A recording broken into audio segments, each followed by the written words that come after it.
ازيكم عاملين؟ انا سيف وليد، دفعه 2024 ثانويه عامه. عايز تسمينا بقى زي ما تسمينا، دفعه قطع كهرباء، دفعه تخفيف احمال، دفعه اسئله غريبه وعجيبه، دفعه اخطاء امتحانات. بص سمينا زي ما انت عايز يعني براحتك. المهم سيبني اكمل لك تعريف نفسي. الحمد لله دخلت حسابات ومعلومات، ودي كانت من مخططاتي. طبعا ده حاجه بفضل ربنا. جاي بقى اساعدكم عشان تقدروا تعدوا كل الغلط اللي احنا عملناه طول السنه، بلس ان انا اديك شويه ملخصات من اللي حصلت لي طول السنه وانجازاتي ومش شويه حاجه كده بالمختصر كده. احاول ان انا اسهل لك الطريق بدل ما تقع مثلا في غلط انا عملته او غيري عمله او من كل هذه الاخطاء. وبعد تعريف نفسي يلا بقى نخش في صلب الموضوع. طبعا عايز اقول لك ان دي هتبقى سلسله فيديوهات ان شاء الله. ما اعرفش بصراحه بقى هسميها ايه، فانت تقدر انت تقول لي مثلا اسم في الكومنتس، وانا لو عجبني اسم معين انزله ان شاء الله ونسمي السلسله بيه. طبعا مش محتاج ان انا اقول لك، يعني اكتب لي رايك في الكومنت وقول لي اي تعديل انت محتاج ان انت تعدله عليا. لو شايف مثلا ان في حاجه في الفيديو غلط او مش مظبوطه تقدر انت تقول لي، لان انا بحب بصراحه ان انا استفيد من كل الناس يعني واسمع لكل الناس. واتمنى تسمع الكلام طبعا بصدر رحب علشان تفهم كل كلمه انا بقولها وتقدر تعدي السنه دي على خير ان شاء الله باعلى مجموع تقدر تجيبه. ولازم تبقى عارف طبعا ان المجموع ده حاجه مش بايدك، دي حاجه بايد ربنا وده توفيق من ربنا. بس انت بتحاول ان انت تسعى علشان توصل لاعلى حاجه انت ممكن توصل لها في حدودك انت وفي قدراتك انت. لازم تخلي النقطه دي في دماغك ويلا بينا على طول. اولا طريقه المذاكره. بص يا صاحبي، انت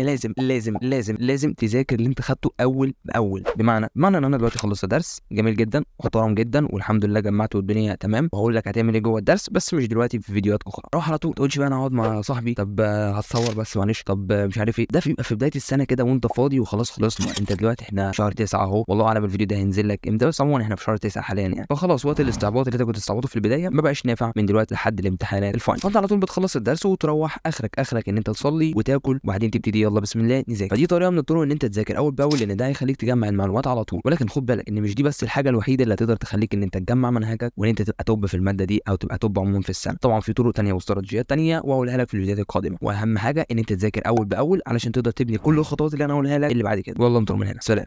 اتفضل.